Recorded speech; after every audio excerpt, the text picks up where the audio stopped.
لو لسه ما اتفرجتش على مسلسل الغاوي لأحمد مكي، فأحب أقولك إنه من أول حلقة كده مسلسل كويس وممتع، والقصة مش زي باقي المسلسلات وجديدة شوية، وموضوع الحمام ده مخلي المسلسل فيه شوية روحانيات حلوة، والمخرج مستغل الحوار ده وعمل ليه مشاهد كتير وكانت أحلى حاجة في الحلقة، وكمان الموسيقى التصويرية كانت حلوة جدا. ولو جيت أتكلم عن أحمد مكي فحابب أقول إنه فنان شاطر ومجتهد.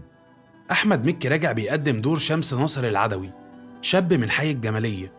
شمس معروف بجدعنته وشطارته في تربية الحمام، لكنه عايش بين ذكريات صعبة ومستقبل مجهول.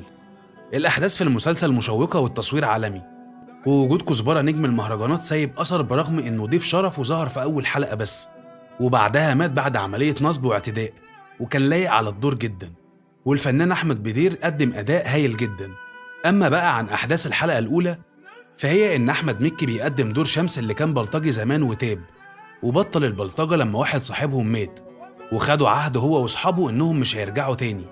كزبرة كان صاحبه واحد اسمه الخواجة، قال له يدخل السجن مكانه ويدفع له كل شهر 100,000 جنيه لحد ما يخرج، وكل شهر كان بيروح لواحد بجواب إيداع الفلوس، بس للأسف طلع مزور.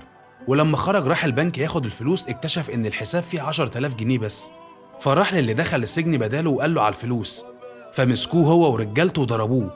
فراح لشمس اللي هو أحمد مكي بعد كده وقال له هات لي حقي، ومات من القهرة.